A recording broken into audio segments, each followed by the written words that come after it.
تو وہ مطلب کہ کسی اور سے نکاح نہ کر سکے. تو اللہ تعالیٰ نے اس آیت کے ذریعے واضح کر دیا، کلیئر کر دیا کہ رجعی طلاق صرف 2 بار ہے، جس کے بعد واپسی کا دروازہ بند ہو جاتا ہے. تو اب ہم جب اس آیت کی گہرائی کو دیکھتے ہیں تو ایک ایک بات ہمیں اچھے سے سمجھ میں آ جاتی ہے. تو دیکھیں یہاں پر آیت نمبر 229 میں اللہ تعالیٰ کیا کہتے ہیں؟ اللہ تعالیٰ کہتے ہیں کہ طلاق، مطلب ایک آیت میں نا بہت سارے پارٹس ہیں، تو ایک ایک پارٹ کو ہم اچھے سے سمجھنے کی انشاءاللہ کوشش کریں گے.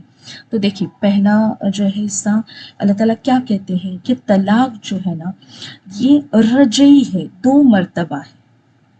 پھر یا تو اچھے طریقے سے بیوی کو روک لینا ہے یا بھلے طریقے سے رخصت کر دینا ہے، اور تمہارے لیے جائز نہیں ہے کہ جو کچھ تم نے انہیں دیا ہے اس میں سے کچھ واپس لو، مگر یہ کہ دونوں کو اندیشہ ہو کہ وہ اللہ کی حدود قائم نہ رکھ سکیں. پھر اگر تمہیں خوف ہو کہ وہ اللہ کی حدود قائم نہ رکھ سکیں گے تو ان دونوں پر کوئی گناہ نہیں اس میں جو عورت کھلا کے طور پر دے کر چھٹکارا حاصل کرے. یہ اللہ کے مقرر کردہ حدیں ہیں، بس ان سے تجاوز نہ کرو، اور جو لوگ اللہ کی حدود سے تجاوز کرتے ہیں وہی ظالم ہیں. اب دیکھو ایک ایک پارٹ کو سمجھتے ہیں. اب اگر ہم فقہ کے حساب سے دیکھیں گے نا تو طلاق کی بنیادی طور پر 2 بڑی صورتیں ہیں. 2 طلاق کی جو ہے نا 2 طریقے ہوتے ہیں. نمبر 1 ہے طلاق رجعی، مطلب رجوع والی طلاق، اور دوسری ہے طلاق بائن. اب طلاق رجعی مطلب کیا؟ تو دیکھو یہ وہ طلاق ہوتی ہے جس کے بعد شوہر کو عدت کے دوران ہی واپس رجوع کرنے کا حق ہوتا ہے. یعنی اگر وہ چاہے تو اسے نکاح مطلب دوبارہ نکاح جو ہے وہ جاری رکھ سکتا بغیر نئے نکاح کے. اب اس میں اصل مقصد کیا ہے؟ تو اصل مقصد یہ ہوتا ہے کہ انسان کو ایک موقع دیا جائے کہ وہ اپنے فیصلے پر دوبارہ غور کرے، جذبات ٹھنڈے ہوں، اور اگر اصلاح ممکن ہو تو رشتہ بچ جائے. اور طلاق بائن یہ وہ طلاق ہوتی ہے جس کے بعد رجوع کا حق ختم ہو جاتا ہے. اگر دونوں دوبارہ ساتھ آنا چاہیں تو نیا نکاح، نئی مہر اور نئی اصولوں کے ساتھ ہی آ سکتے ہیں. یعنی رشتہ واضح طور پر ختم ہو جاتا ہے اور واپسی کا راستہ جو ہوتا ہے وہ سیدھا نہیں رہتا. اب دیکھو یہاں پر جو ہے نا اللہ تعالیٰ نے اسنتان کا ورڈ استعمال کیا ہے، مرتان کا. الطلاق مرتان. اب مرتانی ایکچولی اگر ہم عربک دیکھیں گے نا تو واحد مطلب کہ 1، اسنان مطلب کہ 2 نمبر میں اگر ہم دیکھیں گے تو اب 2 مرتبہ اگر ہم کہیں گے تو اسنتان آنا چاہیے تھا. لیکن یہاں پر مرتان کا استعمال کیا گیا ہے، مطلب ورڈ کا استعمال کیا گیا ہے. اب دیکھو اسنتان کیوں یہاں پر استعمال نہیں کیا گیا؟ مطلب کہ دونوں کا بھی سیم مطلب ہے. اب اس میں اسنتان جو ہے نا اس میں صرف نمبر ہے، کوئی طریقہ، کوئی ترتیب یا کوئی وقفہ شامل نہیں ہے. لیکن مرتان جو ہے نا اس میں کیا ہے؟ یہ بھی 2 مرتبہ، لیکن اس میں کیا ہے؟ درمیانی اس کے وقفہ ہے، موقع ہے اور ایک الگ مرحلہ ہے. ٹھیک ہے، ہم دیکھو نا کافی بار اپنے روزمرہ کی زندگی میں استعمال کرتے ہیں نا 2 مرتبہ، تو مطلب کہ لگاتار 2 مرتبہ ہو سکتا ہے. اور یہاں پر جو استعمال کیا گیا ایک وقفے کے بعد، 2 مرتبہ لیکن وقفے کے بعد. تو اگر قرآن کہتا ہے الطلاق کو، اگر مطلب کہتا اسنتان تو مطلب ہوتا بس طلاق 2 ہیں، ایک ساتھ بھی ہو سکتی ہیں جیسے بھی مطلب، لیکن 2 ہو جائیں. لیکن قرآن نے کہا الطلاق مرتان، یعنی طلاق 2 مرحلوں میں ہے، 2 الگ الگ موقع میں ہیں، ایک کے بعد ایک. تو یہاں پر دیکھو طلاق ایک ہی مجلس میں 3 بار نہیں ہونی چاہیے. اب ہم نے فلموں میں اور اس میں ڈراموں میں ہم لوگ دیکھتے ہیں نا کہ ایک ہی مرتبہ 3 بار طلاق دی جاتی ہے. تو یہ سب ڈراموں کی باتیں ہم نے دین کہاں سے سیکھا پہلے؟ ابھی جب ہم قرآن سے جڑے ہیں تو سمجھ میں آ رہا ہے، لیکن پہلے کہاں سے سیکھا تھا ہم نے دین؟ ہاں، یہاں سے وہاں سے، سوشل میڈیا سے. سوشل میڈیا تو سمجھو ابھی ہے، لیکن موویز سے. تو یہ سب چیزیں ہمیں پتہ ہے، تو ہمارے ذہن میں کیا بیٹا ہے کہ 3 طلاقیں ایک بار ہونی چاہیے، لیکن ایسا نہیں ہے، بلکہ ان کے درمیان ایک وقفہ ہونا چاہیے، یعنی کہ کولنگ پیریڈ. اب یہ اس لیے رکھا گیا تاکہ غصے کی لہر گزر جائے اور میاں بیوی کو سوچنے کا موقع ملے کہ کیا واقعی ایک دوسرے سے جدا، یہ لوگ جو ہے یہ واقعی ایک دوسرے سے جدا ہونا چاہتے ہیں. کے حصے کی طرف آتے ہیں. اب دیکھو یہاں یہ اللہ تعالیٰ کا انداز بیاں دیکھو اتنا گہرا ہے. ہاں، اللہ تعالیٰ کہتے ہیں یا تو اچھے طریقے سے روک لو. ابھی اگلا حصہ دیکھو کیا ہے کہ اچھے طریقے سے روک لو، مطلب احسن طریقے سے، یا اچھے طریقے سے رخصت کر دو. پہلے کیا بتایا اللہ تعالیٰ نے کہ طلاق یہ جو ہے رجعی 2 مرتبہ ہے. ہاں، پھر یا تو تم اچھے طریقے سے انہیں روک لو یا بھلے طریقے سے رخصت کر دینا. یعنی رشتہ اگر باقی رکھنا ہے تو صرف نام کا نہیں، دل سے رکھو. کیا کرو؟ دل سے رکھو. عزت کے ساتھ، نرمی کے ساتھ اس کے حقوق ادا کرتے ہوئے. یہ نہیں کہ ایک انسان کو اپنے پاس تو باندھ لیا مگر اس کی زندگی سے سکون، محبت اور احترام سب چھین لیا. ایسا ساتھ نہیں ہوتا، یہ تو ایک خاموش سزا بن جاتا ہے نا. اور اگر دل میں یہ مان چکا ہے کہ اب ساتھ چلنا ممکن نہیں ہے تو پھر چھوڑ دو، مگر اس انداز میں کہ دوسرے کی عزت سلامت رہے. ایسا نہ ہو کہ جاتے جاتے لفظوں سے، رویوں سے یا حق مار کر اسے توڑ دیا جائے. رخصت کرنا ہو تو اس طرح کرو وہ انسان ٹوٹے نہیں بلکہ سنبھل کر آگے بڑھ سکے. آج کے حالات میں ہم اکثر دیکھتے ہیں کہ مطلب کہ لوگ صحیح طرح نہ لوگ صحیح طرح نبھاتے ہیں، نہ صحیح طریقے سے جدا ہوتے ہیں. کہیں بیوی کو بس لٹکا کر رکھا جاتا ہے، ہاں، نہ اسے بیوی کا مقام دیا جاتا ہے، نہ آزاد کیا جاتا ہے. اور کہیں جدائی اس طرح ہوتی ہے جیسے کوئی بدلہ لیا جا رہا ہو. یہی وہ رویے ہیں جنہیں اللہ تعالیٰ ختم کرنا چاہتے ہیں. یہ آیت ہمیں ایک معیار دیتی ہے. یا تو رشتہ اتنا خوبصورت بناؤ کہ اس میں رہنا سکون ہو، یا اگر ختم کرنا ہی پڑے تو اتنا خوبصورت انداز اختیار کرو کہ جدائی بھی ظلم نہ بنے. درمیان کا راستہ جہاں ایک انسان کو تکلیف میں رکھا جائے، اسلام اسے قبول نہیں کرتا. اب یہاں کون سی بات ہمارے دل میں ہمیں بٹھانی ہے، ہاں، کہ اسلام رشتہ ختم کرنے کی اجازت تو دیتا ہے مگر کسی کی عزت، اس کے دل اور اس کی زندگی کو توڑنے کی اجازت نہیں دیتا. کتنی بڑی، کتنی گہری بات ہے. اب یہ دیکھو نا، یہ صرف طلاق کے احکام نہیں ہے، یہ اللہ کی حکمت کا ایک خوبصورت نمونہ ہے.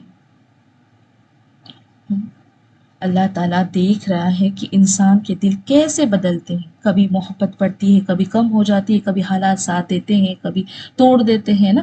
تو اس نے ایسا نظام دیا جو انسان کی کمزوریوں کو بھی سمجھاتا ہے اور اس کی اصلاح بھی کرتا ہے.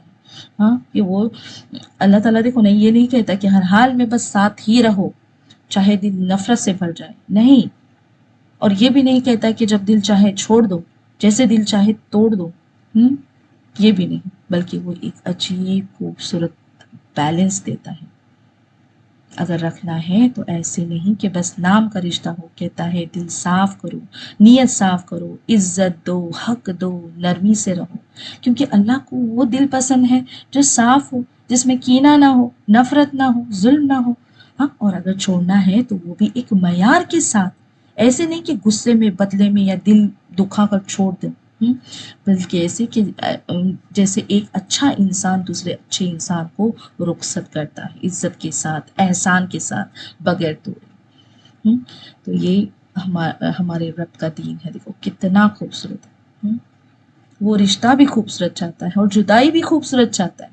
آج ہم کیا کرتے ہیں؟ ہاں، یا تو دل میں میل رکھ کر رشتہ گھسیٹتے رہتے ہیں، ہاں، یا چھوڑتے ہیں تو زخم دے کر، عزت توڑ کر۔ مگر اللہ کا نظام کہتا ہے یا تو دلوں کو جوڑو، یا اگر جدا ہونا ہے تو دل نہ توڑو۔ یہی اصل توازن ہے اور یہی اللہ کو پسند ہے۔ اب یہاں ایک اور بات بھی سمجھ لیں جو اسے مطلب اس موضوع کو جو ہے اور کلیئر کرتی ہے، کہ قرآن میں مرد کے لیے ایک درجہ زیادہ ہونے کی بات آئی ہے نا۔ اس کی پچھلی آیت میں بھی ہم نے دیکھے تھے نا کہ مردوں کو جو ہے وہ ایک درجہ زیادہ ہے۔ تو اس کا مطلب یہ نہیں کہ وہ بہتر یا برتر انسان ہے، بلکہ اس کا مطلب یہ ہے کہ ان پر ایک اضافی ذمہ داری دی گئی ہے، یعنی ان ایک قدم آگے اس لیے رکھا گیا کہ وہ زیادہ سنبھالنے والے بنے، زیادہ برداشت کرے اور فیصلہ کرتے وقت زیادہ ذمہ داری دکھائے۔ یہی بات آگے جا کر طلاق کے معاملے میں بھی مطلب نظر آتی ہے کہ کچھ فقہی معاملوں میں یہ بات اس انداز سے سمجھائی گئی ہے کہ نکاح میں جو اکنامیکل ذمہ داریاں ہوتی ہیں نا، معاشی ذمہ داریاں جیسے کہ مہر دینا اور گھر کا خرچ اٹھانا، یہ سب مرد کے ذمہ رکھی گئی ہے۔ اس لیے طلاق کا بنیادی اختیار بھی اسے دیا گیا تاکہ وہ کوئی بھی فیصلہ جذبات کے بہاؤ میں آ کر فوراً نہ کر بیٹھے، بلکہ رک کر سوچے، کیونکہ اسے معلوم ہے کہ اس فیصلے کے ساتھ ایک مالی ذمہ داری بھی جڑی ہوئی ہے۔ یعنی بات صرف اختیار دینے کی نہیں ہے، بلکہ اس اختیار کے ساتھ ایک وزن رکھا گیا، ایک ذمہ داری جو انسان کو سنجیدہ بنا دیتی ہے۔ جب انسان کو ایک احساس ہو کہ اس کے فیصلے کا اثر صرف جذباتی نہیں بلکہ مالی بھی ہوگا، عملی بھی ہوگا، تو وہ عام طور پر جلد بازی سے کیا کرتا ہے؟ بچتا ہے۔ ہاں، لیکن اس بات کو صرف اس زاویے سے نہیں دیکھنا چاہیے، اس زاویے سے نہیں دیکھنا چاہیے۔ اسلام نے جہاں مرد کو یہ اختیار دیا، وہیں اس پر بہت سی پابندیاں اور جواب دہی بھی رکھی۔ اسے یہ حق نہیں دیا گیا کہ وہ جب چاہے جیسے چاہے بغیر سوچے سمجھے رشتہ توڑ دے، بلکہ اسے بار بار روکا گیا کہ انصاف کرے، نرمی اختیار کرے اور کسی پر ظلم نہ کرے۔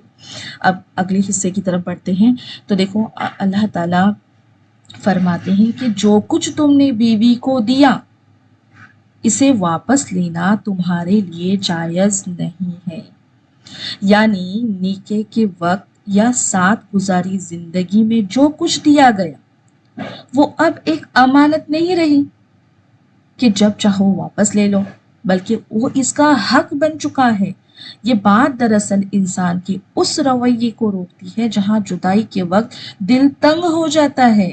بعض اوقات ایسا ہوتا ہے نا کہ انسان یہ سوچنے لگتا ہے کہ میں نے اتنا کچھ دیا تھا، اور پھر وہی چیزیں واپس لینے کی خواہش پیدا ہوتی ہے۔ قرآن اس سوچ کو جڑ سے کاٹ دیتا ہے کہ رشتہ ختم ہونے کا مطلب یہ نہیں ہے کہ تم دی ہوئی چیزوں پر دوبارہ حق جتانے لگو، لیکن ایک خاص صورت میں گنجائش رکھی گئی، اور وہ بھی بڑی باریکی کے ساتھ۔ کیا کہتے ہیں اللہ تعالیٰ؟ دیکھو اگلے حصے میں، مگر یہ کہ دونوں کو اندیشہ ہو کہ وہ اللہ کے حدود قائم نہ رکھ سکیں گے۔ اس کا مطلب یہ ہے کہ میاں بیوی دونوں اس نتیجے پر پہنچ جائیں کہ ساتھ رہتے ہوئے وہ انصاف، حقوق اللہ کی مقرر کردہ حدوں کو قائم نہیں رکھ پا رہے۔ اللہ کے جو حکم دیے گئے ہیں، جس طرح ہمیں رہنا ہے، وہ حکم اس کی جو ہے وہ اس کو فالو نہیں کر پا رہے۔ ہاں، یعنی بات صرف نہ چاہت یا وقتی غصے کی نہیں ہے، بلکہ ایک حقیقی خوف ہو، ایک ڈر ہو کہ اب ساتھ رہنا ظلم ہو جائے گا، اگر مطلب کہ ہم گناہ میں شامل ہو جائیں گے۔ تو ایسی صورت میں اگر عورت خود علیحدگی چاہتی ہے اور کچھ واپس کر کے اس رشتے سے نکلنا چاہتی ہے تو اسے گنجائش دی گئی ہے، مطلب کہ کھلا جسے ہم کہتے ہیں نا، جسے ہم کیا کہتے ہیں، کھلا کہا جاتا ہے، تو کھلا کے طور پر ہم کیا کر سکتے ہیں، عورت کو حکم ہے کہ وہ کیا کر سکتی ہے، جو اگر وہ رشتے سے نکلنا چاہتی ہے، علیحدگی چاہتی ہے، ہاں، تو وہ کچھ چیزیں واپس کر کے کیا کر سکتی ہے، وہ راستہ اختیار کر سکتی ہے، لیکن یہاں بھی بنیاد کیا ہے، سمجھ اور حقیقی مجبوری ہے، نہ کہ دباؤ یا چالاکی۔ آج کل کے حالات میں اس کو یوں سمجھ سکتے ہیں کہ ابھی یا مطلب کبھی ایسا ہوتا ہے کہ دونوں ساتھ رہ کر ایک دوسرے کے حقوق ادا نہیں کر پا رہے، بات بار بار بگڑ رہی ہے اور ماحول ایسا بن رہا ہے جہاں نہ سکون ہے نہ انصاف۔ ایسے میں اگر الگ ہونا چاہتے ہیں تو وہی بہتر راستہ ہے، تو شریعت اس کے لیے بھی دروازہ بند نہیں کرتی، مگر ایک باوقار کیا کرتی ہے، انصاف کے ساتھ جو ہے وہ راستہ دکھاتی ہے۔ اب دیکھو، اب آتے ہیں آپ آیت کے آخری حصے کی طرف۔ یہاں تک اچھے سے سمجھ میں آ گیا سسٹرس کے؟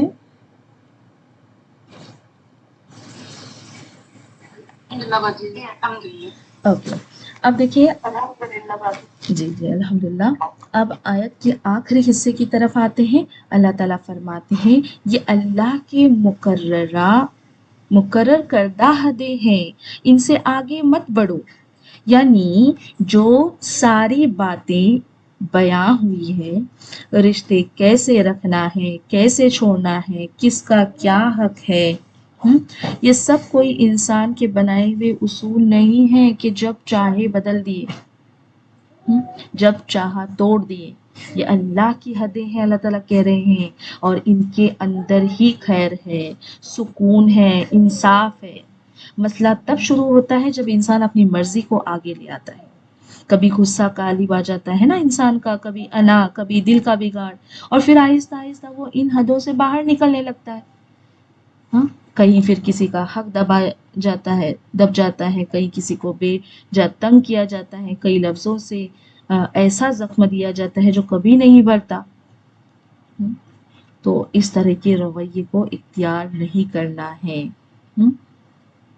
مطلب کہ اللہ تعالیٰ کیا کہہ رہے ہیں کہ اللہ تعالیٰ کے مقرر کردہ حدیں ہیں، ان سے آگے مت بڑھو۔ اور پھر آخر میں اللہ تعالیٰ کہتے ہیں کہ اور جو لوگ اللہ کی حدوں سے تجاوز کرتے ہیں، مطلب کہ اگر تم نے ایسا کیا تو وہی ظالم ہیں۔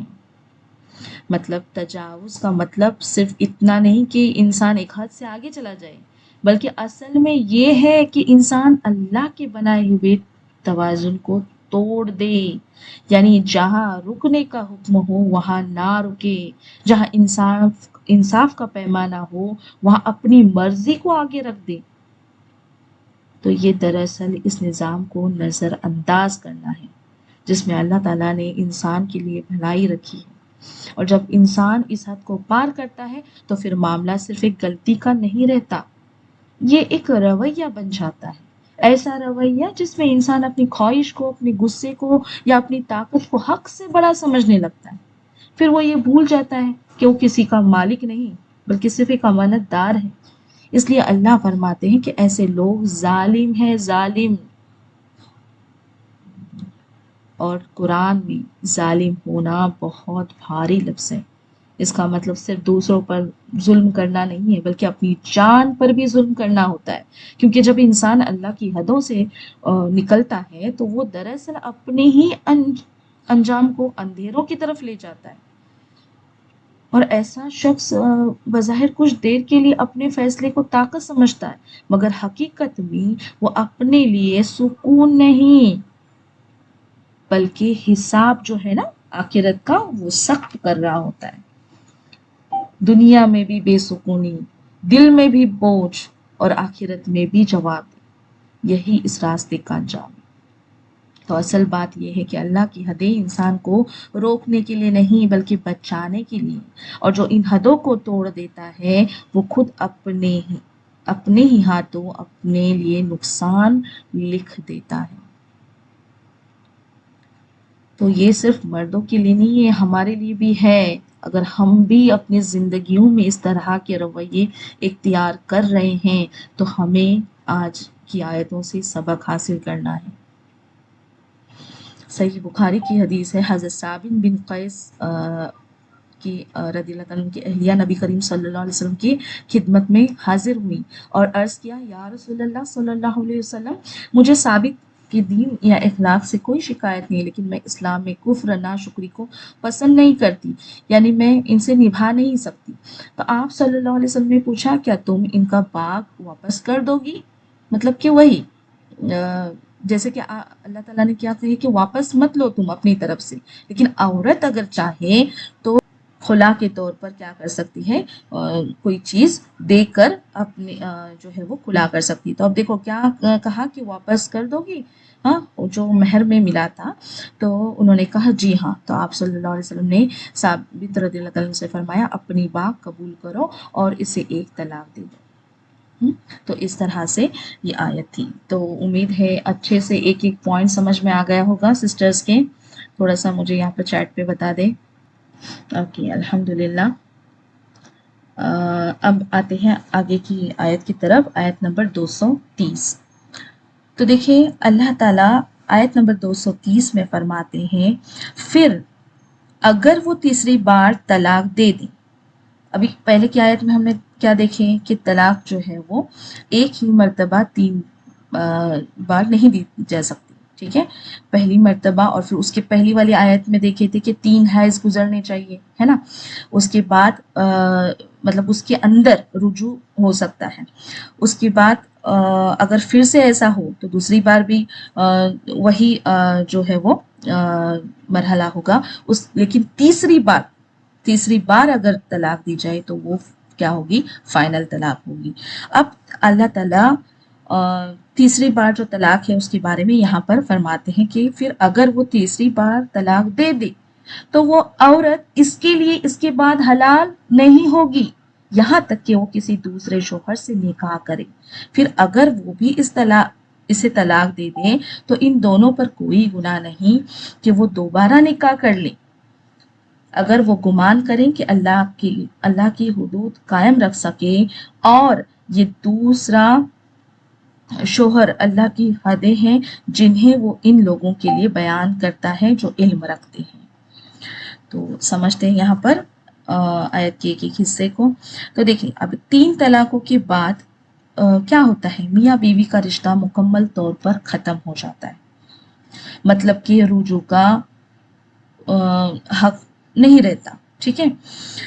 اب دوبارہ نکاح کی شرط یہ ہے کہ عورت کسی اور سے فطری نکاح کرے اور وہ دوسرا شوہر فوت ہو جائے یا طلاق دے دے۔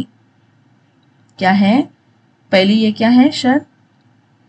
رجوع کا دوبارہ نکاح کی شرط یہ ہے کہ عورت کسی اور سے فطری نکاح کرے اور دوسرا شوہر فوت ہو جائے یا طلاق دے دے۔ اب دیکھو یہ آیت یہاں پر اس لیے نازل ہوئی تاکہ ان لوگوں کی اصلاح کی جائے جو طلاق کو ایک کھیل سمجھتے ہیں اور بار بار طلاق دے کر رجوع کر لیتے تھے۔ اللہ نے تیسری طلاق کو وہ حد قرار دیا جس کے بعد واپسی کا دروازہ بہت مشکل سے ہوتا ہے۔ حافظ ابن کثیر بیان کرتے ہیں کہ تیسری طلاق کے بعد نکاح کا بندھن اس قدر مضبوطی سے ٹوٹ جاتا ہے کہ اب صرف ایک نیا نکاح ہی اسے دوبارہ جوڑنے کا ذریعہ بن سکتا ہے، لیکن وہ بھی کیا ہو؟ اتفاقیہ ہونا چاہیے، پلان والا نہیں ہونا چاہیے۔ اب دیکھو یہاں پر صحیح بخاری کی حدیث ہمیں ملتی ہے، حضرت عائشہ رضی اللہ تعالیٰ عنہ سے روایت ہے، انہا سے روایت ہے کہ رفع القردی رضی اللہ تعالیٰ عنہ نے اپنی بیوی کو 3 طلاقیں دے دی تھی ایک ساتھ۔ ہاں، اس کے بعد اس عورت نے دوسرے شخص عبد الرحمن بن زبیر رضی اللہ تعالیٰ عنہ سے نکاح کیا۔ پھر وہ عورت نبی کریم صلی اللہ علیہ وسلم کے پاس آئی اور پوچھا کہ کیا وہ اپنے پہلے شوہر رفع کے پاس واپس جا سکتی ہیں؟ اس پر نبی کریم صلی اللہ علیہ وسلم نے واضح فرمایا کہ نہیں، جب تک دوسرا نکاح ایک حقیقی، مکمل اور باقاعدہ ازدواجی تعلق نہ بن جائے، مطلب کہ جب تک کہ شہد نہ چکھے. تو اب یہاں پر مطلب اس حدیث میں اس طرح سے آتا ہے، تو یہاں جو شہد چکھنے والا انداز بتایا گیا ہے نا، وہ ایک عربی محاورہ ہے جسے مرد صرف نکاح کا نام نہیں بلکہ حقیقی ازدواجی تعلق اور مکمل نکاحی زندگی ہے. مطلب کہ دیکھو، اسلام میں 3 طلاق کے بعد معاملہ بہت سنجیدہ ہو جاتا ہے، اور پھر واپس پہلے شوہر کے پاس جانا صرف اس صورت میں ممکن ہے جب دوسرا نکاح واقعی ایک مکمل نکاح ہو، صرف فارمیلٹی نہ ہو اور رشتہ حقیقی طور پر قائم رہے. اب دیکھو یہ دیکھیں گے ہم کہ یہ جو طریقے ہیں نا، وہ 2 طریقے ہیں. جائز صورت اب دیکھیں گے کیا ہے. جائز صورت کیا ہے؟ اگر عورت نے دوسرے شخص سے حقیقی نیت اور پوری ازدواجی زندگی کے ساتھ، مطلب مستقل ازدواجی زندگی کے ساتھ نکاح کیا اور بعد میں کسی وجہ سے وہ رشتہ ختم ہو گیا، تو پھر عدت کے بعد پہلے شوہر سے دوبارہ نکاح ممکن ہے. اس میں کوئی مسئلہ نہیں ہے، یہاں پر آیت میں آتا ہے. لیکن ناجائز اور لعنت والا عمل جو ہے نا وہ نہ ہو. مطلب کہ اگر کوئی پہلے سے ہی پلان کر کے کہ میں اس عورت سے صرف اس لیے نکاح کروں گا کہ وہ پہلے شوہر کے لیے حلال ہو جائے، تو یہ اسلام میں سختی سے منع ہے. نبی کریم صلی اللہ علیہ وسلم نے ایسے جو آرٹیفیشل مصنوعی نکاح کرنے والے اور کروانے والے کے بارے میں سخت الفاظ استعمال فرمائے، کیونکہ یہ نکاح کی روح کے خلاف ہے. نکاح اسلام میں محبت، ذمہ داری اور ایک مکمل رشتے کا نام ہے، نہ کہ ایک وقتی حل ہے. ہاں، تو یہ لعنت کا ذکر ہے جو یہاں پر حدیث میں آتا ہے، چال ہم کہیں گے. اسی وجہ سے اہل علم نے بھی وضاحت کی ہے کہ ایسا حلالہ مطلب نکاح کی اصل روح کے خلاف ہے اور اس میں نیت ہی خراب ہوتی ہے. اس لیے یہ عمل قابل مذمت ہے، مطلب بالکل بھی اللہ تعالیٰ کو پسند نہیں. ہاں، اس سخت شرط کی حکمت یہ ہے کہ مرد طلاق کے لفظ کو استعمال کرنے سے پہلے 1000 بار سوچے. ہاں، یہ عورت کے لیے سزا نہیں بلکہ مرد کے لیے بہت بڑی وارننگ ہے کہ وہ اپنی زبان اور جذبات پر قابو رکھے.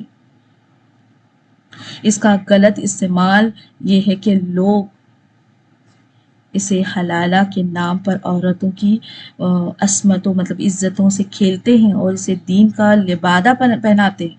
ہاں، دین کا نام دے دیتے ہیں، جو کہ اللہ کے غضب کی دعوت ہے. اللہ کے غضب کو دعوت دینا ہے. اب دیکھو آگے اللہ تعالیٰ فرماتے ہیں کہ اگر وہ گمان کریں کہ اللہ کے حدود قائم رکھ سکیں. کب وہ نکاح کر سکتے ہیں؟ مطلب ایک عورت کی طلاق ہو گئی جس شوہر سے، اس نے دوسرا نکاح کی اور پھر سے اس سے بھی طلاق ہو گئی، اور پھر پہلے شوہر سے اگر وہ نکاح کرنا چاہتی ہیں، تو کیا کہتے ہیں اللہ تعالیٰ کہ اگر وہ گمان کریں کہ اللہ کی حدود قائم رکھ سکیں، تو اس کا مطلب یہ ہے کہ نکاح یا طلاق جیسے معاملات میں اصل بنیاد صرف جذبات نہیں ہوتے بلکہ انسان کا اپنا شعور اور نیت ہوتی ہے. مطلب کہ انسان کو یہ سوچنا ہے کہ کیا میں واقعی انصاف کر سکوں گا، کیا میں اللہ کے مقرر کیے ہوئے حقوق اور حدودوں کے اندر رہ سکوں گا یا رہ سکوں گی. یہاں گمان کرے کا مطلب اندھا اعتماد نہیں بلکہ ایک سنجیدہ سوچ ہے. ہاں، اور اندرونی یقین، مطلب بولتے ہیں نا ہمارے اندر سے ایک یقین ہوتا ہے، پختہ یقین. یعنی فیصلہ اس بنیاد پر ہو کہ انسان اپنے کردار، اپنی نیت اور اپنی ذمہ داری کو سمجھ رہا ہو. پھر اللہ فرماتے ہیں کہ یہ اسی طرح کے اللہ کے حدود ہیں جنہیں وہ ان لوگوں کے لیے واضح کرتا ہے جو علم رکھتے ہیں. یعنی جو لوگ سوچ سمجھ کر علم اور شعور کے ساتھ فیصلے کرتے ہیں، وہ سمجھتے ہیں کہ یہ احکام صرف قوانین نہیں ہے بلکہ ایک پورا نظام عدل ہے. جو انسان کو ظلم، زیادتی اور بگاڑ سے بچاتا ہے۔ ہاں، تو کیا پیغام ملا ہمیں کہ رشتے اور ان کا اختتام، مطلب جب وہ ختم ہو رہے ہو تو صرف جذبات سے نہیں بلکہ شعور، ذمہ داری اور اللہ کے خوف کے ساتھ ہونا چاہیے، کیونکہ یہی وہ لوگ ہیں جو حقیقت میں اللہ کے حدودوں کو سمجھتے ہیں۔ اس کے بعد دیکھیں، یہ آیت جو ہے یہ ہمیں سکھاتی ہے کہ رشتوں کی دوڑ بہت نازک ہوتی ہے، بہت نازک۔ جب کوئی شخص انا اور غصے میں آ کر تیسری طلاق کا لفظ جب بیان کرتا ہے، زبان سے نکالتا ہے، تو وہ در حقیقت اپنے ہاتھوں سے اپنے گھر کے چراغ کو گل کر دیتا ہے۔ اللہ کی حدود کو مذاق نہ بنائیں، ہاں، کیونکہ جب یہ حد پار ہو جائے تو واپسی کا راستہ جو ہے صرف ایک اذیت ناک مرحلے سے گزر کر ہی مل سکتا ہے، جو کسی بھی غیر مرد اور عورت کے لیے ایک بہت بڑی آزمائش ہے۔ تو آج ہے نا، سچ میں اتنا مطلب ہم دیکھ رہے ہیں نا کہ طلاق کو تو بس ایک دم مذاق سمجھا گیا ہے، چھوٹے چھوٹے جھگڑوں میں بھی طلاق کرنے لگتے ہیں، ہے نا۔ تو دیکھو یہاں پر کہ کس طرح اللہ تعالیٰ ایک ایک بات ہمارے سامنے رکھ رہے ہیں، ہاں، اتنا عام، اتنا مطلب بولتے ہیں نا عام، یا اتنا ہمیں آسانی سے لینے والی چیز نہیں ہے یہ۔ جھگڑے ہوتے ہیں لیکن اس میں اس طرح سے ایک دم بولتے ہیں نا غصے پر قابو نہ کرتے ہوئے اس طرح کے فیصلے کرنا انسان کے لیے بہت مشکل، انسان خود کے لیے کیا کرتا ہے، مشکل کھڑی کر دیتا ہے۔ تو یہ صرف مردوں کے لیے نہیں ہے، یہاں پہ عورتوں کا بھی حق ہے، کیونکہ پہلے زمانے میں یہ سب چیزیں زیادہ تر مردوں کے ذریعے ہوتی تھی، لیکن آج کے زمانے میں عورتیں بھی جو اپنے آپ پہ اتنا فخر محسوس کرنے لگی ہیں نا کہ ہمیں بھی وہ حقوق ملنا چاہیے۔ مطلب جہاں اللہ تعالیٰ نے مردوں کا درجہ ایک یہ آگے رکھا ہے، تو ہمیں بھی وہ ایکسیپٹ کرنا چاہیے۔ ہم عورتوں کو بھی یہ بات ماننی چاہیے کہ ہاں، جو اللہ نے طے کیا ہے وہی اصل فیصلہ ہے، اور اسے ہی ہم فالو کریں گے، وہی حکم ہے نا۔ نہ کہ ہم کیا کریں، بس اپنا ہی سوچ کر، ہاں، اور اپنی ہی طرح سے فیصلے لیں۔ تو اس طرح کے رویوں سے ہمیں بچنا ہے، کیونکہ یہ سراسر کیا ہے، اللہ کی حدودوں کو توڑنا ہے۔ آپ آگے تھے آیت نمبر 231 کی طرف۔ امید ہے یہاں تک کہ آیتیں اچھے سے سمجھ میں آ گئی ہوگی سسٹرز کے، ایک ایک بات، آیتوں کا ایک ایک حصہ۔ اوکے، الحمدللہ۔ اب دیکھتے ہیں آیت نمبر 231۔ اب دیکھو اللہ تعالیٰ کیا کہتے ہیں کہ اور جب تم عورتوں کو طلاق دو اور وہ اپنی عدت کو پہنچ جائیں تو انہیں یا تو اچھے طریقے سے روک لو یا اچھے طریقے سے رخصت کر دو، اور انہیں نقصان پہنچانے کے لیے نہ روکو،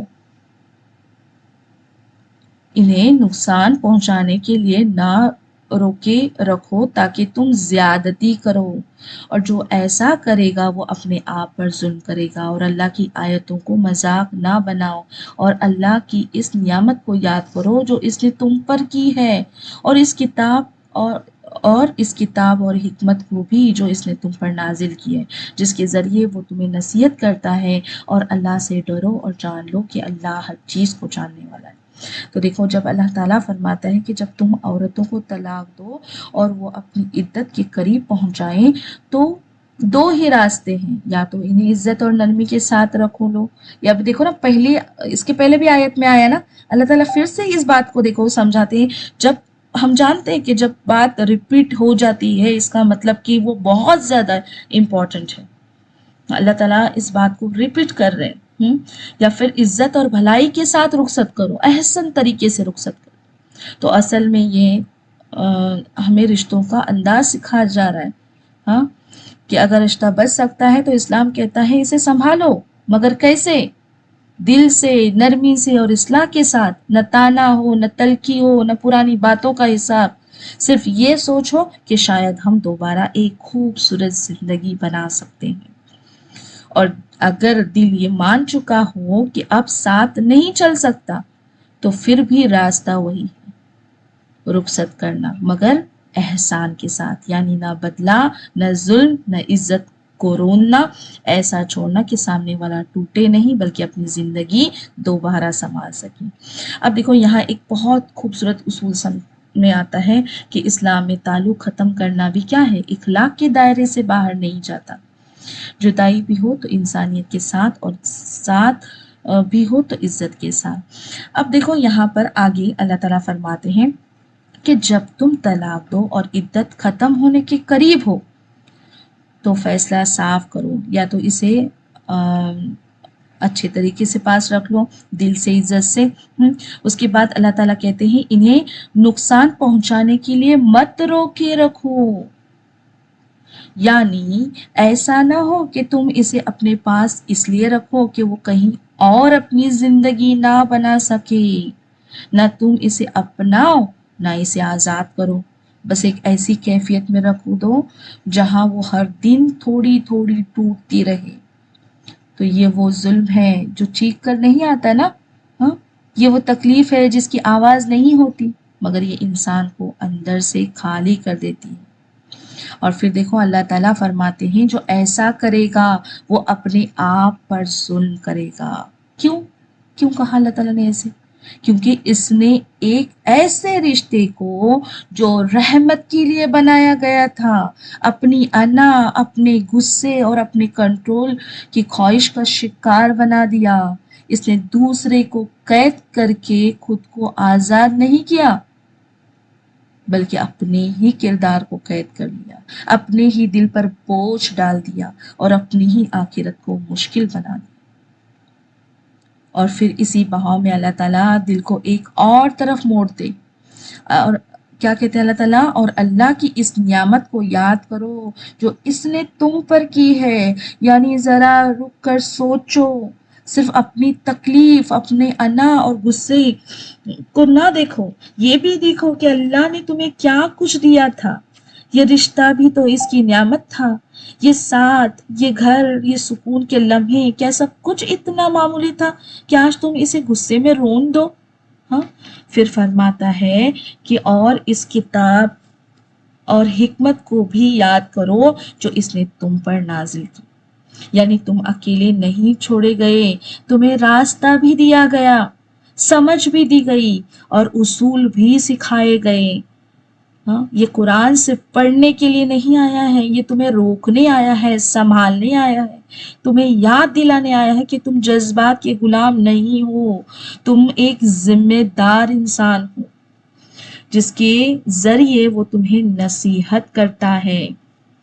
یعنی یہ سب احکام کوئی بوجھ نہیں ہے، یہ اللہ کی طرف سے نرم نصیحتیں ہیں جو نرمی سے دی گئی ہے، جیسے کوئی تم سے محبت کرنے والا تمہیں گرنے سے پہلے تھام لے۔ یہ اللہ تعالیٰ کی محبت ہے۔ اللہ تعالیٰ کہہ رہا ہے رکھو، سنبھلو اپنے آپ کو اور دوسروں کو تکلیف مت دو۔ اور پھر آخر میں اللہ تعالیٰ کہتے ہیں جو بات دل کو ہلا دیتی ہے، اللہ تعالیٰ کہتے ہیں اور اللہ سے ڈرو اور جان لو کہ اللہ ہر چیز کو جاننے والا ہے۔ یعنی جو تم چھپا رہے ہو وہ بھی اللہ جانتا ہے، تمہارے دل کی نیت، تمہارا غصہ، تمہارا درد، سب کچھ۔ تو یہاں پر دیکھو یہ آیت جو ہے احساس دلاتی کہ تمہارا ہر فیصلہ اللہ کے سامنے ہے، اس لیے ایسا قدم اٹھاؤ جسے تم کل اللہ کے سامنے کھڑے ہو کر بھی صحیح کہہ سکو۔ یہی اس آیت کا اصل اثر ہے۔ یہ دیکھو نہ صرف قانون نہیں سکھا رہی ہے، اللہ تعالیٰ ہمیں یہاں صرف قانون نہیں سکھا رہا کہ یہ ہمیں جگاتا ہے، ہمارے اندر کے جو ہماری جو سوچ ہے نا، ہاں، اس کو جگاتا ہے کہ اگر ہماری ایسی سوچیں ہیں تو ہمیں اسے بدل دینا ہے، بدلاؤ لانے ہیں ہمیں خود میں۔ اور یہ چیزیں جو بھی آج ہم سیکھ رہے ہیں نا، ہمیں دوسروں تک پہنچانی ہے۔ بہت اہم آیتیں ہیں یہ۔ اب دیکھیں یہاں پر ایک بار رسول اللہ صلی اللہ علیہ وسلم ایک قبیلے پر ناراض ہو گئے کیونکہ وہ لوگ طلاق اور رجوع کے معاملے میں نا لاپرواہی برتتے تھے اور کہتے تھے کہ ہم نے تو یوں ہی کہہ دیا تھا۔ آپ صلی اللہ علیہ وسلم نے فرمایا کہ عورتوں کو ان کی عدت کے مطابق شرعی طریقے سے طلاق دو۔ حضرت ابو ہریرہ رضی اللہ تعالیٰ عنہ سے مروی ہے کہ نبی کریم صلی اللہ علیہ وسلم نے فرمایا 3 چیزیں ایسی ہیں جن کا سنجیدگی سے کرنا بھی سنجیدہ ہے اور مذاق میں کرنا بھی سنجیدہ ہے۔ وہ کیا ہے؟ نکاح، طلاق اور رجوع۔ تو یہ معمولی باتیں نہیں ہیں۔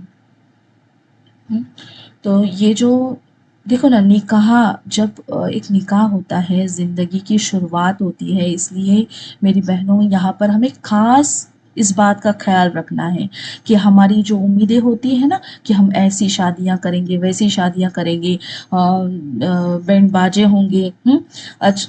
مسلم کلچر تو اتنا مطلب پورا ویسٹرن کلچر ہی آ گیا ہم میں۔ ہر چیز ہم کیا کرتے ہیں، ویسٹرن طریقے سے کرنے کی کوشش کرتے ہیں۔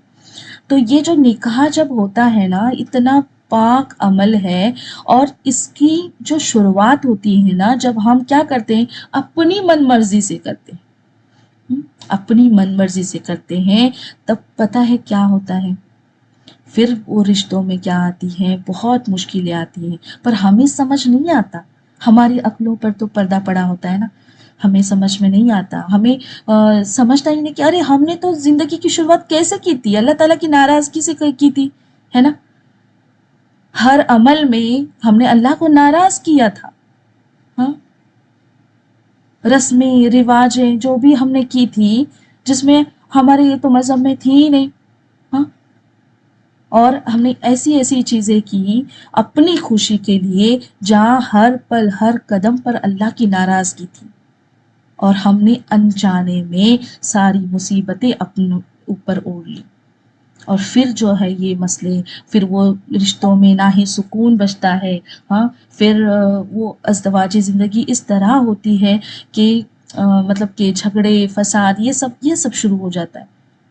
تو اسی لیے ہمیں یاد رکھنا ہے کہ ایسے پاک عمل کی شروعات اللہ کی رضا سے ہو، ہمارے ہر عمل میں اللہ کی رضا ہو، تب وہ نکاح، تب وہ رشتہ ایک خوبصورت رشتہ بن کر ابھرے گا انشاءاللہ، کیونکہ اس میں تو اللہ کی رضا شامل ہے نا۔ اور اللہ کے حکم کو ماننے والا جو انسان ہے، جو بندہ ہے، تو سوچو کتنے اللہ تعالیٰ کے قریب ہوگا نا، اللہ تعالیٰ کتنا راضی ہوگا اس نکاح سے کہ اس انسان نے اپنے نفس کو مار کر، اپنے خواہشات کی قربانی دے کر اس نے اللہ کے حکم کو ترجیح دی۔ ہاں، تو ہم عورتوں کو بھی مردوں کو بھی اس بات کو سمجھنا ہے، ہاں، کہ اپنی خواہشات کو ترجیح نہ دیں، بلکہ اللہ کے حکموں کو، اللہ کیا چاہتا ہے، اللہ کیا پسند کرتا ہے، اس کو ترجیح دینا ہے، تبھی وہ رشتہ خوبصورت بنے گا انشاءاللہ۔ اس کے بعد آتے ہیں آخری آیت کی طرف، آیت نمبر 232۔ تو دیکھیں یہاں پر اللہ تعالیٰ کہتے ہیں کہ اور جب تم عورتوں کو طلاق دے دو اور اپنی عدت پوری کر لیں تو انہیں اس بات سے نہ روکو کہ وہ اپنے سابقہ شوہروں سے نکاح کر لیں، جب وہ آپس میں دستور کے مطابق راضی ہو جائے۔ ایک منٹ دیں سسٹرز، معذرت چاہتی ہوں سسٹرز۔ تو کہاں تھے ہم؟ 232 آیت میں دیکھو کیا اللہ تعالیٰ فرماتے ہیں کہ اور جب تم عورتوں کو طلاق دے دو اور اپنی عدت پوری کر لے تو انہیں اس بات سے نہ روکو کہ وہ اپنے سابقہ شوہروں سے نکاح کر لے، جب وہ آپس میں دستور کے مطابق راضی ہو جائیں۔ اب یہ نصیحت اس شخص کو کی جاتی ہے جو تم میں سے اللہ اور قیامت کے دن پر ایمان رکھتا ہو، یہ تمہارے لیے زیادہ پاکیزہ اور زیادہ صاف ہے، اور اللہ جانتا ہے اور تم نہیں جانتے۔ اب دیکھو یہاں پر اللہ تعالیٰ کیا کہتے ہیں کہ طلاق کے بعد ایک اور بڑا جو ہے نا خاندانی دباؤ آ جاتا ہے نا۔ کچھ وقت ایسا ہوتا ہے کہ میاں بیوی کو اپنی غلطی کا احساس ہو جاتا ہے اور وہ صلح کر کے دوبارہ گھر بسانا چاہتے ہیں، لیکن عورت کے بھائی یا باپ جو ہے اپنی ناک اور غیرت کا کیا کرتے ہیں، مسئلہ بنا لیتے ہیں۔ وہ کیا کہتے ہیں کہ جس نے ہماری بیٹی کو ایک بار گھر سے نکالا وہ اسے دوبارہ کبھی نہیں لے جا سکتا۔ جیسے کہ ہم نے دیکھیے ایک عورت کی جو ہے وہ طلاق ہو گئی، اس نے دوسرا نکاح کی، پھر وہ دوسرے نکاح سے بھی فارغ ہو گئی ہے سمجھو، پھر اس کے لیے یا تو اس نے مطلب طلاق ہوئی ہو یا تو پھر وہ شوہر فوت ہو چکا ہو، یہ دو کنڈیشن ہے، ٹھیک ہے۔ اب وہ جو ہے اب آزاد ہے، اب وہ اگر چاہتی ہے کہ پہلے شوہر سے نکاح کرے اور دونوں کی رضامندی ہے، پہلے شوہر کی بھی اور اس عورت کی بھی رضامندی ہے، تو پھر جائز ہے کہ وہ نکاح کرے۔ اب دیکھو تو ہوتا کیا ہے کہ اب پہلی طلاق ہوئی تھی نا، ہاں تو پھر مشکل ہو جاتا ہے، کیونکہ طلاق میں صرف ایسا نہیں تھا کہ دو لوگوں کی بات تھی بلکہ خاندانوں کی بھی بات تھی۔ تو لوگ کیا کرتے ہیں، خاندانوں کی غیرت اور مطلب انا کے لیے ضد میں کیا کرتے ہیں، اس عورت کے جذبات اور اس کی ہو سکتا ہے کہ بچے بھی ہوں ان کے، ہاں تو اس کو بھی کیا کرتے ہیں لوگ قربان کر دیتے ہیں، مطلب سوچتے نہیں سمجھتے نہیں۔ تو یہ آیت جو ہے نا ان سرپرستوں کے لیے ہے جو صلح کی راہ میں رکاوٹ بنتے ہیں۔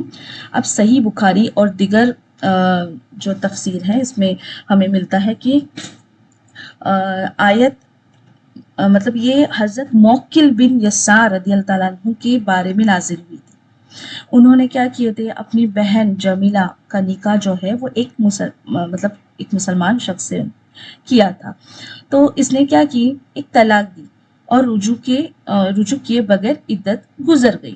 اب کچھ عرصے بعد جب وہ شخص دوبارہ نکاح کا پیغام لے کر آیا تو بہن بھی ان کی راضی تھی، مگر کیا وہ حضرت موکل جو تھے ان کو غصہ آ گیا رضی اللہ تعالیٰ عنہ کو۔ انہوں نے کہا کہ اے ذلیل، میں نے تجھے عزت دی، اپنی بہن تیرے نکاح میں دی اور تو نے اسے طلاق دے دی، اللہ کی قسم اب وہ کبھی تیرے پاس نہیں جائے گی۔ اس پر اللہ تعالیٰ نے آیت نازل فرمائی، جیسے ہی حضرت موکل نے یہ حکم سنا ان کی انا فوراً ختم ہو گئی اور انہوں نے کہا میں نے اپنے رب کا حکم سنا اور مانا۔ انہوں نے اپنی قسم کا کفارہ دیا اور بہن کا نکاح دوبارہ اسی شخص سے کر دیا۔ تو اب دیکھو اللہ تعالیٰ فرماتے ہیں، اور مطلب کہ جب تم عورتوں کو طلاق دے دو اور اپنی عدت پوری کر لے تو انہیں اس بات سے نہ روکو کہ وہ سابقہ شوہروں سے نکاح کر لے جب وہ آپس میں دستور کے مطابق راضی ہو جائے۔ یعنی اگر ایک وقت میں رشتہ ٹوٹ گیا تھا مگر وقت گزرنے کے بعد دونوں کے دل بدل گئے، دونوں کو اپنی غلطیوں کا احساس ہو گیا اور اب وہ دوبارہ عزت اور بھلائی کے ساتھ ساتھ زندگی گزارنا چاہتے ہیں، تو انہیں مت روکو، ان کے راستے میں انا، ضد یا پرانی دشمنی کی دیواریں مت کھڑی کرو۔ اکثر ایسا ہوتا ہے نا کہ رشتے ختم ہونے کے بعد مسئلہ صرف دو لوگوں کے درمیان نہیں رہتا نا، خاندان، معاشرہ بھی اس میں آ جاتا ہے اور ارد گرد کے لوگ بھی اس میں شامل ہو جاتے ہیں۔ پھر کبھی بھائی ہے، کبھی والدین ہے، کبھی رشتہ دار ہے، ہاں اپنی ناراضگی ظاہر کرتے ہیں، ہاں اپنی عزت یا اپنے غصے کی وجہ سے دوبارہ ملنے کا راستہ بند کر دیتے ہیں۔ تو حالانکہ جن دو دلوں نے زندگی گزارنی ہے اگر وہ دوبارہ سکون کے ساتھ ایک ہونا چاہتے ہوں تو اسلام ان کے لیے دروازہ بند نہیں کرتا۔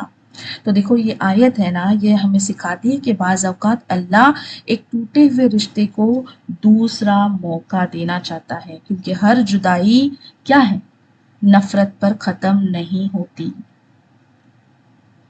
کبھی کچھ فاصلے انسان کو اپنی غلطیاں سمجھا دیتے ہیں اور دل پہلے سے بھی زیادہ سچے ہو جاتے ہیں۔ اس لیے اگر دونوں بھلے طریقے سے صحیح نیت کے ساتھ اور اللہ کے حدودوں کے اندر رہتے ہوئے دوبارہ نکاح کرنا چاہیں تو ان کے راستے میں رکاوٹ نہ بنو، کیونکہ بعض اوقات جس رشتے کو لوگ ختم سمجھتے ہیں اللہ اسی میں دوبارہ رحمت ڈال دیتا ہے نا۔ تو ہمیں یہ نہیں سوچنا چاہیے، نگیٹو نہیں سوچنا چاہیے کہ نہیں یہ تو ابھی ہوگا ہی نہیں، پاسبل ہی نہیں، ہاں کیسے ہو سکتا ہے ایک بار ٹوٹا، تو ایسے ہمیں نہیں سوچنا ہے، یہ سب ہمیں اللہ پر چھوڑنا ہے۔ اور پھر دیکھو اللہ تعالیٰ اس پوری بات کو صرف ایک حکم پر ختم نہیں کرتا، بلکہ انسان کے ایمان کو نا جھنجھوڑ دیتا ہے، ہاں، اور فرماتا ہے کہ یہ نصیحت جو ہے نا، یہ نصیحت اس شخص کو کی جاتی ہے جو تم میں سے اللہ اور قیامت کے دن پر ایمان رکھتا ہو۔ یعنی یہ باتیں صرف قانون نہیں ہے کہ بس سن لے اور گزر جائیں، یہ دل کے ایمان کا امتحان ہے۔ اصل میں وہی انسان ان باتوں کی قدر کرے گا جسے یہ احساس ہو کہ ایک دن اسے اللہ کے سامنے کھڑے ہونا ہے۔ وہ جانتا ہوگا کہ رشتوں میں کیا بولا، کس کا دل توڑا، کہاں ضد کی، کہاں انصاف چھوڑا۔ ہاں یہ سب صرف دنیا میں ختم نہیں ہو جائے گا میری بہنوں، بلکہ ایک دن ہر چیز کا حساب بھی دینا ہے ہمیں، ہاں۔ تو اس کے بعد دیکھو اللہ تعالیٰ فرماتا ہے کہ یہ تمہارے لیے زیادہ پاکیزہ اور زیادہ صاف ہے۔ یعنی جب انسان اللہ کے بتائے ہوئے طریقے پر چلتا ہے، چاہے رشتہ رکھنا ہو یا ختم کرنا، تو صرف حالات نہیں سنورتے، دل بھی صاف ہوتے ہیں۔ انسان کے اندر کی گندگی جو ہے نا کینہ، یہ ضد جو ہے آہستہ آہستہ دھلنے لگتی ہے، کیونکہ اللہ کا ہر حکم انسان کو توڑنے کے لیے نہیں ہے، اسے پاک کرنے کے لیے آتا ہے۔ اور پھر آخر میں وہ بات جو انسان کو خاموش کر دیتی ہے کیا ہے، وہ کیا کہتے ہیں اللہ تعالیٰ کہتے ہیں اور اللہ جانتا ہے اور تم نہیں جانتے۔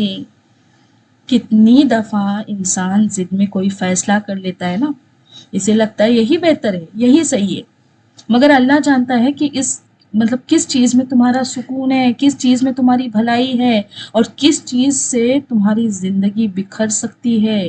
اس لیے وہ تمہیں روکتا ہے، سمجھاتا ہے، حدیں دیتا ہے، کیونکہ اس کی نظر اس کا علم جو ہے وہاں تک ہے جہاں ہماری نظر بھی نہیں پہنچ سکتی، یا ہمارا علم نہیں پہنچ سکتا۔ تو یہ آیت میری بہنوں انسان کے دل میں ایک عجیب سا سکون بھی ڈالتی ہے، اور عاجزی بھی، کہ بندہ ہر چیز نہیں جانتا مگر اس کا رب، اس کا اللہ جانتا ہے، اور جس نے اللہ کے علم پر بھروسہ کر لیا وہ آخر کار نقصان میں نہیں رہتا۔ تو بہت پیاری، بہت گہری نصیحتوں والی آیتیں تھی الحمدللہ۔ بس اللہ تعالیٰ سے دعا کرتے ہیں کہ اللہ تعالیٰ ہمارے دلوں کو اپنی حدوں کی قدر کرنے والا بنا دے، ہمارے رشتوں میں رحمت، نرمی اور انصاف عطا فرمائے، اور ہمیں ایسے فیصلے کرنے کی توفیق دے جو دنیا میں بھی سکون کا سبب بنے اور آخرت میں بھی کامیابی کا۔ آمین یا رب العالمین۔ سبحانک اللہم و بحمدک، نشہد ان لا الہ الا انت، نستغفرک و نتوب الیک۔ السلام علیکم ورحمۃ اللہ وبرکاتہ۔